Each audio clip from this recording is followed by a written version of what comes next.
എന്താല്ലേ കാണാൻ നല്ല ഭംഗിയുണ്ട് ഇതൊക്കെ വാങ്ങിയിട്ട് എത്ര ആൾക്കാരുണ്ട്. ഒരു ടേസ്റ്റില്ലാത്ത ഫുഡ് എത്ര വട്ടം കളഞ്ഞിട്ടുണ്ടാവും. അപ്പോൾ ഇതൊക്കെ നോക്കി നിങ്ങൾ കാണാൻ നല്ല ഭംഗിയാണെങ്കിലും കഴിക്കാനാണെങ്കിലും അടിപൊളി ടേസ്റ്റ്, ഉണ്ടാക്കാനാണെങ്കിലും വളരെ സിമ്പിളും. നമ്മൾ കാടമുട്ട എടുക്കുന്നത് ഇത് കോഴിമുട്ടയിലും താറാമുട്ടയിലും ഒക്കെ ചെയ്യുക, അടിപൊളി ടേസ്റ്റ് തന്നെയാണ് കേട്ടോ. ആദ്യം നമുക്ക് കാടമുട്ട എടുത്തതിന് ശേഷം അതിൽ ആവശ്യത്തിന് വെള്ളം ഒഴിച്ച് നല്ല പോലെ ഒന്ന് പുഴുങ്ങിയെടുക്കണം. നല്ലോണം ഒന്ന് പുഴുങ്ങിയെടുത്തതിന് ശേഷം വെള്ളമൊക്കെ ഒന്ന് ചൂടായതിന് ശേഷം ഇതുപോലെ ഒന്ന് പൊളിച്ചെടുക്കാം. നല്ലോണം ഒന്ന് പുഴുങ്ങിയാൽ പിന്നെ പൊളിച്ചെടുക്കാൻ സുഖമാണ് കേട്ടോ. എന്നിട്ട് ഒരു പാത്രത്തിലേക്ക് മാറ്റുക. നമുക്ക് വേറെ പാത്രത്തിലേക്ക് മസാല തയ്യാറാക്കാം. അതിന് വേണ്ടിയിട്ട് മുളകും പൊടി, മഞ്ഞൾപ്പൊടി, പിന്നെ കുറച്ച് കരിവേപ്പിനില ഉണക്കിപ്പൊടിച്ചത് ഇല്ലെങ്കിൽ കുറച്ച് കരിവേപ്പിനില അരച്ച് ചേർത്താലും മതി. പിന്നെ ഒരു നുള്ളു ഗരം മസാലയും കുറച്ച് പാകത്തിന് ഉപ്പും, പിന്നെ ഒരു ഗ്രേവി രൂപത്തിൽ ഇതുപോലെ ഒന്ന് ആക്കിയെടുക്കുക. പിന്നെ അതിലേക്ക് കുറച്ച് ടൊമാറ്റോ സോസ് വേണം. ഈ ടൊമാറ്റോ സോസ് നമ്മൾ വീട്ടിലുണ്ടാക്കിയതാണ്.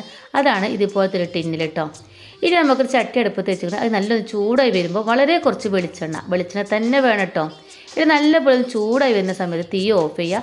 അതിലേക്ക് നമ്മൾ ആ മസാല ചേർത്ത് കൊടുക്കുക. മസാല ഒന്ന് മൂത്ത് വരുന്ന സമയത്ത് നമ്മൾ മുട്ടയും കൂടി ചേർത്ത് കൊടുക്കുക. എന്നിട്ട് തീ കത്തിക്കുക. എന്നിട്ട് നല്ലപോലെ ഗ്രേവി ഒന്ന് വറ്റി വരുന്നവരെ ഒന്ന് വെയിറ്റ് ചെയ്യുക. ഇതുപോലെ ഗ്രേവി ഒക്കെ തിക്കായി വരുമ്പോൾ ഒരു പാത്രത്തിലേക്ക് മാറ്റുക.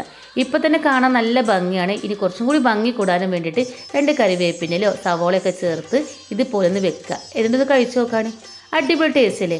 അപ്പോൾ എല്ലാവരും ഉണ്ടാക്കി നോക്കുക. ഇഷ്ടപ്പെട്ട ലൈക്ക് ചെയ്യാൻ ഷെയർ ചെയ്യാൻ മറക്കല്ലേ.